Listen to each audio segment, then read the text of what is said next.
Oh, hi, everybody. Hi. Listen, I am getting ready for an incredibly fun show today. Oh, my God. We have the sensational Sonny Santino that's going to be our guest today. And, you know, I just love singers. I just love singers, you know, and I can't sing a bit. You know, I am such a bad singer that when I sing in the shower, the water turns itself off. Take it away. Cougarlicious, in my power I rise with every step I take. I light up the skies, celebrating me. I'm a star shining bright, enjoying all the eye candy under the moonlight. Oh, Cougarlicious, watch me take my stand, moving to the beat. Come and take my hand. Oh, that song gets me going every single time. Cougarlicious, welcome, welcome, welcome to another episode of the Cougarlicious Clubhouse. And as I said before, we have a great guest with us today, the sensational Sonny Santino. But before we get started, I would like to thank our sponsors. Our sponsors, Linder Health Skincare. That's right, it's healthcare for your skin. I've been using it for years, and I just love it. And if you go to linderhealth.com/Donna and order some product, they'll send you a free gift. So it's just like saying Donna sent me. So be sure you do that, and I'm sure your skin will thank you for it. And also, I just want to I want to thank everybody who has subscribed to the show. I want you to like, share, and subscribe. And this is a very important time to do it because we are going to be going into our summer sweepstakes, and it's starting today. Yes, it starts today. And we're going to so stay tuned, wait till the end of the show, and we will be pulling the first winners of our summer giveaway sweepstakes. I'll tell you a little bit more about it. So, without any further ado, I would love to introduce this wonderful, wonderful performer, singer, entertainer extraordinaire, Mr. Sonny Santino. Hello, Mr. Santino. How are you? How are you? How are you? I am fine. I'm fine. I'm a fine. Are you fine? I'm fine. As long as you're fine, I'm fine. We just, we're two paisans here, That's right. That's right. Except I'm from the southern coast and you're a little bit north of me. Yeah, we kind of discussed that a little bit. Yeah. But were you born in Italy? No, I was born actually in Paris. Paris? My father was working in Paris at the time. And then I ended up that I wanted to become here in this world, and that was in Paris. But then 3 months old when we left back. So. Oh, I see. That's right. And then you were saying how your family they didn't come directly to the United States. No, they went to Canada. They went to Canada. Canada up north. And then from there, we always kept the traditions and always back and forth to Italy. So the roots always stayed there. And so you still have family? Oh, all my family mostly is in Italy. And what part of Italy is Sicily. that? Sicily. Sicily, yes, we were discussing right in that. Sicily. Yes. Right in the middle of the heart of Sicily. So if you know about the volcano that just happened, the Etna. Etna, yeah. So we're like 20 minutes drive from Etna. Wow. And that was quite a big eruption. Big time. I mean, they were showing people were running, and I'd be running too. I wouldn't be there in the first place. Not that close. That's crazy. It's erupted. Something's happening. Yeah. And like I was explaining, my grandparents were from the southern part of Italy, around the Amalfi Coast. So beautiful area. It's a little fantastic. Absolutely beautiful. I mean, the whole coastal line from Sorrento all the way down to Ravello, Amalfi, Positano. You have beautiful. I've heard Positano's beautiful. I just was there a few months ago, and I was driving I did the whole drive. Fantastic. Absolutely. Nothing like it. Nothing. No, well, how could that? No. Yeah, it's very hard to explain, and I think we were talking also how I was saying I lived in San Diego for many years, and for some reason, I don't know, maybe it's just in my blood, maybe it's the genetics or something, but the climate felt so comfortable because I moved from Connecticut, and well, you lived in Canada. I mean, that's cold weather. Very. Yeah, I mean, and minus it's 40. yeah, and it's not in our DNA. No. So I could never get used to it. Though could get I've been used to all it? those years, and I would come back from tours, and I would be on cruise ships, leaving out sometimes out of San Diego and stuff, and do the Mexican Riviera or the Caribbean or wherever, or in Asia, anywhere, and I come back after 3-4 months, and you get back to this minus 40, 3 feet of snow, and I was like, oh my God. Exactly. I can't get used Exactly. to it. I mean, there's a lot of people, they like it, they love it. Well, that's I could that's never. not me. I could never. No. I can prove it too, because if you ever look at childhood pictures of me, when I'm on the beach and I'm in a bathing suit, I'm very happy. I have happy face. You put me in a snowsuit with next to a snowman, and I am just sad. I'm miserable. I mean, you could just see it right there on my face. It's just not part of our DNA. And so when I got to San Diego, I thought, wait a minute, I love this climate. Why? Well, I'm Italian, and it's a similar climate. Actually, Italy is a lot hotter. It's a lot hotter. Oh my God, we were there this past summer. Oh, I mean, excruciating. You know the humidity in Florida. Take that and times it by 10, especially in Sicily. Really? Oh my God. And you're 105, 102, 103, and the humidity, you can take a knife and cut it. Well, it's no wonder why they take. Isn't it true that their eating time schedules are much 8 different? 8 o'clock at night. Yeah. That's their dinner. You would have to. Yeah. Yeah, And it's that hot. then no wonder you have to go to sleep, because you're so tired. They eat this big dinner at 1 o'clock in the afternoon. So instead of our lunch where we have a little panino, a little sandwich or something, they eat a big dinner. That's their dinner. Right. And then after that, with the heat and everything, you're dead. So you don't want to even go to work. So most of these small towns, they all close down, like they do in Mexico, siesta, where everything closes down. You go to sleep at 1 o'clock, at 2, 3 o'clock, then you get up at 4 or 5. And that's reasonable back to me. work. That's very reasonable. It is. It is. You start getting used to that, and then you feel guilty. Because when I'm there, I go, everybody's sleeping. What am I going to do, right?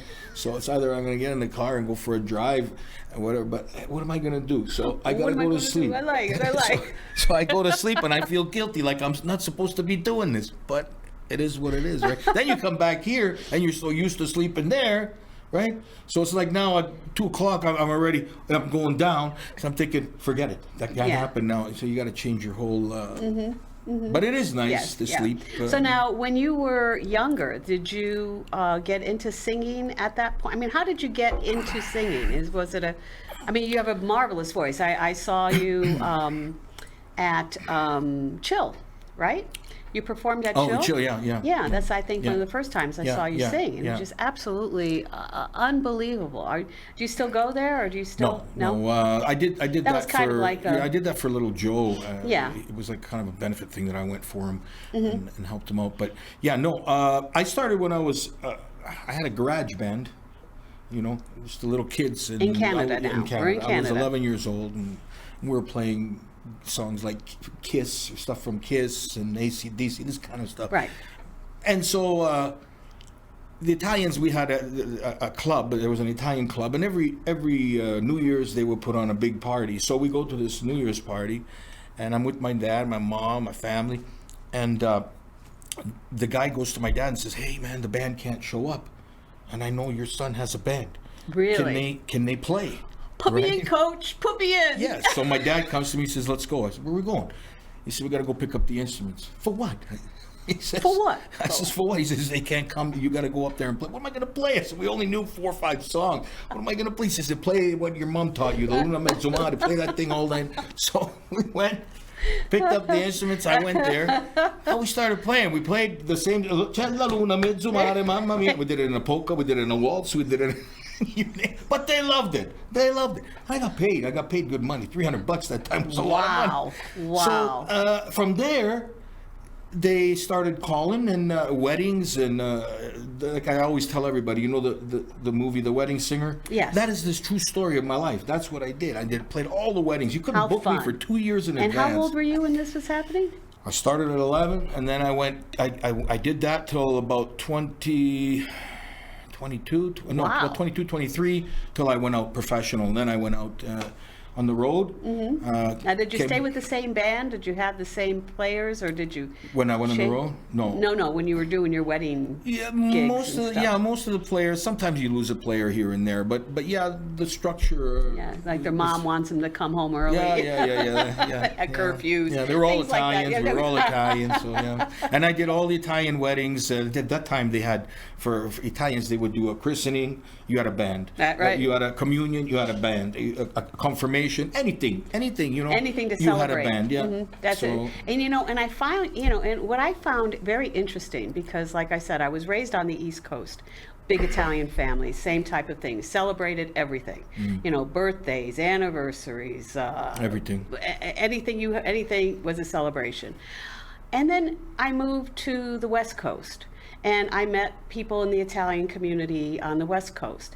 And it was so fascinating because it was the same the same environment. It was the same celebratory type of feeling. Everything was a celebration. Everything had music and lots of food. Yeah. And I thought, wow, isn't that, it was fascinating to me that you would see, regardless of what part of the country you were living in, the central focus of the Italian living, stays the same. It was just kind of like just a replacing. It's kind of died out now. It's sad that it's not really the way it once it used to be, where they did celebrate. Everything was big. Now you get a communion. You got a communion. Go to church. You go for lunch and you come home. But before you'd rent a hall. It was a whole. It was a whole big thing. Yeah. It was a very but big of course, thing. the families were closer together too. course. Yeah, I know, because both sides of my family were huge. My grandparents came to the United States, and so it was their children. One of them had 10 children, another one had 7 children, and each one of the children, they were all married, and they all had 2.5 children. So every time you'd have to have a hall. You have to, yeah. You couldn't get. Yeah, you did. You did. couldn't put It's true. It's true. You couldn't put everybody in your home. You'd have 150 people in your home, right? I was always afraid of dating an Italian fellow because I was afraid I was related to him. That's a good one. That's true. It's true. I go, who are you? Who are the parents? Who are the grandparents? And are we related? Yeah, we're somewhere along the line and there. if you weren't related, they knew who they were. Yeah. Yeah. Compadre or something. Yeah, right. Right? Oh, Yeah, that's the dog catcher's son. That's the butcher's son. Yeah. Exactly. Yeah. It's true. Very true. So now we're going to fast forward to when you were in your 20s and you started to basically branch out and So I've always been also at the same time I've always been a businessman. So I had a bunch of businesses. I had wedding stores. I was actually one of the very first VHS. You remember when the tapes came out? I remember movies? the tapes. So yes. you had to. I was one of the first movie rental places in my city. And at that time they had Beta, they had the disc, they had all kinds of things. Right. You come in there and you'd spend $100 for 3 movies and a machine because you didn't even have a machine then for the weekend. Right. It's right. I remember. Yeah. Yeah, that's what I did. And you had to buy membership and everything. So I had video store, I had music school, then I had wedding stores, limousine fleet. I did everything. But at the same time, I was always still playing. Well, I came to a point that I said, you know what, I'm tired of this. I've done business all my life. And there was something that was always telling me, I gotta get to Vegas. I gotta get out of here. I'm watching the Dean Martin special. Had you been to Vegas? Oh yeah, before? at the same time we were going on the holidays, But my thing was, I don't know, something about Vegas that just got me. That I said, I have to be here. I have to live here one day. So what years are we talking about here? We're talking 1988, 89. When the urge started coming. Right, and that was a real interesting time, and that was a great time in Vegas. It was a different Vegas. It was a night and day Vegas, and you know that, right? I do. Totally different than what it is today. And so in 1992, I formed a band, and I went out, drove here, all the way here, for free. I caught a hold of the Palace Station Hotel. Uh-huh. And they had a showcase night every Monday night. Roby Turner was his name. I'll never still forget that name. And he says, yeah, you could come here and played. He says, "Where are you from? How long? Where are you coming from?" I say, "From Canada." He says, "You coming from Canada? Are you kidding me?" He says, "You know, we're not paying you here." I said, "No, I understand that." I said, "But I got to come there. I want to do a showcase." So we came out here, 8 guys, in a van. 8 guys in a of us van. All Italian? Oh no, 3 Italians. 3 Italians. Okay, yeah. well. The rest Canadians. And so we got here, we played, we performed. The show went great. I met a manager that was in the audience. God gave me this man. Thanks Don Tunnel. Love him. I still to today we're close. And so he tells me, well, you know what? And we only had enough money to come here for the day, the night, right? The night before, the night play, and then go home the next day. That was it. That was all I wanted to do. He says, well, can you stay and we'll shoot a video next week? I said, well, where do you want me? We were staying at the Continental Hotel. I don't know if you remember that hotel. Really, slightly, yeah. Bad. Yeah. There was 7 guys in a room. No. Oh my It was nuts, right? It was crazy. I mean, we took the beds, flipped them over. It was nuts. That's what you did. That's what you did when you were in your 20s. How am I going to tell these guys we're going to stay another week over here? So I said, you know what? I'll pay for the rooms. And I went back to the guys. I said, listen, we got to take this chance. I said, there's this guy. He's a manager out there. He's going to take a video. You got to do it. We're going to do it. He said, okay. They agreed. So we stayed another week. He told us to buy suits and do this and do that. And we went back again. This time we had even more people than the first time because they knew we were coming back. And we hit it off the very first time. Excellent. We shot the video, went back. And I'm thinking, okay, what's happening? Are you going to, he said, I'll call you. Okay. He never called. A month, 2 months. Then he starts sending me songs to do and all this. And, 2-3 months start going. The guys are we going to play or what? And I could have got a lot of gigs in Canada. I could have been booked, no problem. I said, but if I start here, we're never going to get that out of here. Right. I said, we're never going to get that. Something was telling me, That's how you know an that. Italian is. That's how you know an Italian is serious. Is when they go like this. Yeah. When the voice gets down. When it gets down. And so then what happened? He calls me up after 3 months, and we were ready to split. The band was ready to say, "That's it, we're done." Right? And he calls me up, and he says, "You want to go to Reno?" Reno? I said, "Yeah." I said, "What do you got Reno?" Hot August Nights. Hot August Nights. I said, "What is that?" I had no clue, right? Right. He says, "It's the biggest car show. They come from all over the world. Playing in Sparks, play outside." So I ended up going, and from there, they got me to open up for Blood, Sweat, and Tears, the Chubby Checker.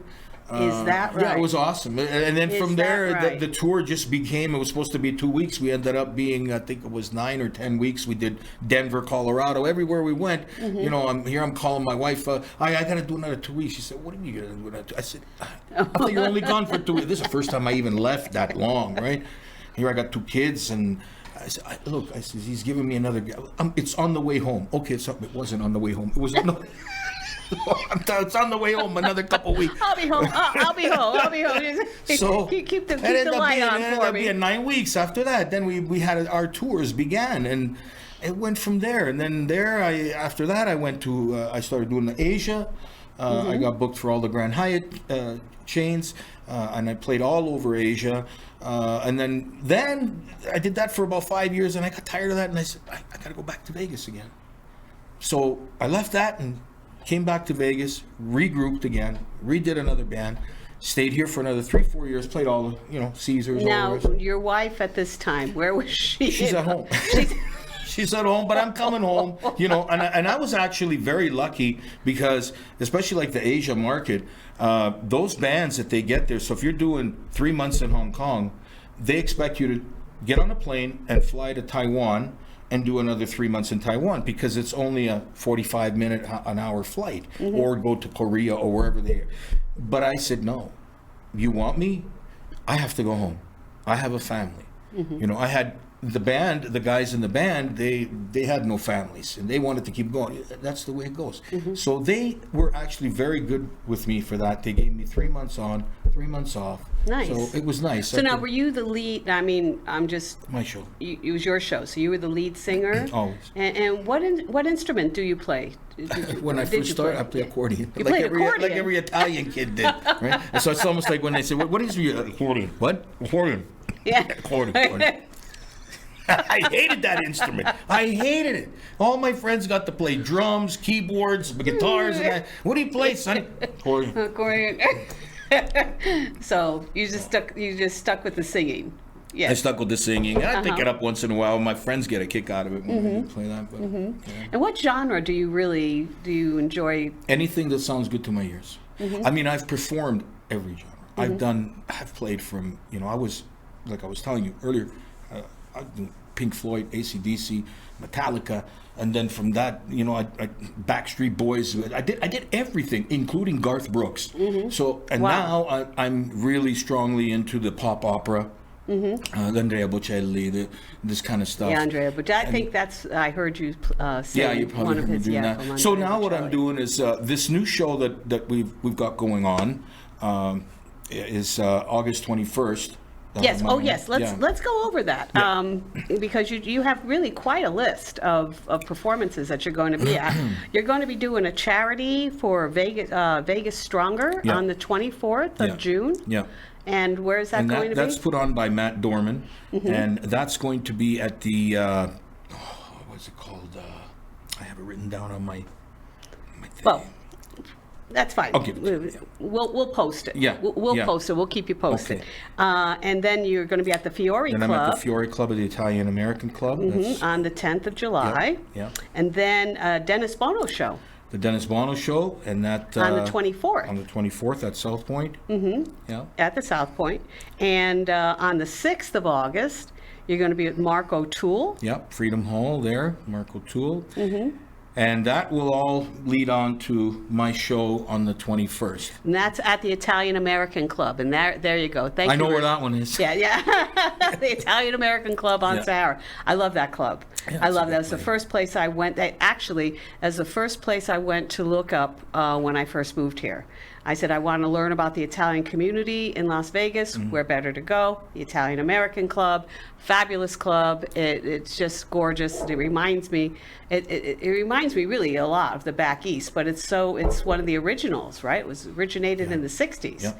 And boy, they had just a great list. And all the big boys used to go there too. All the big boys went, Fabulous food and fabulous entertainment. So the Italian American Club, I love it. Place, and of course, you have September 17th through the 21st. Yep. You're going to be that's the San Gennaro Feast. The San Gennaro Feast. Yeah, that was a lot of fun. I just did that one in April, and we had a great time.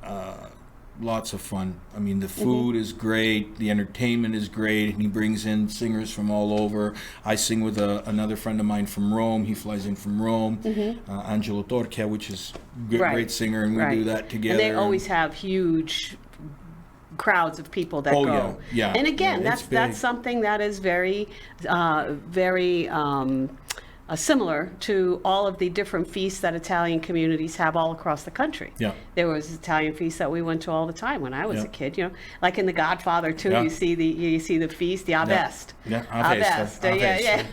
And they still do them in Italy. Festa every month in the summertime. Usually they'll always have a festa in the piazza. And I played many times for these kind of festivals, and it's all it's about. But this one is all about food. Oh, always. We're getting back to the food. We're getting back to the food. You have to have the food is love. That's what I do. I cook. I love it. That's it. I do too. I do too. Well, I'm telling you, Sonny, I cannot believe the time how we're going by here. But it's just so I could talk to you for another hour. But we have to get into. Let me see here. We have to get into our summer sweepstakes. And I'm so excited about this because all summer, from now until September 31st, we are going to be picking winners, 2 winners a week, $50 certificates and the certificates will be for products that you find on our online store. So, and as you can see here, I've got one of the items right here, the Cougarlicious mug. Okay, and here we are we're at the website, and we have t-shirts, we have crop tops, And as we go along, we have panties for the ladies. We've got wine glasses. We've got totes. And like I said, we've got the beautiful mugs that you see here today. So I'm going to, we have in our little envelope here, our first 2 winners of our summer sweepstakes.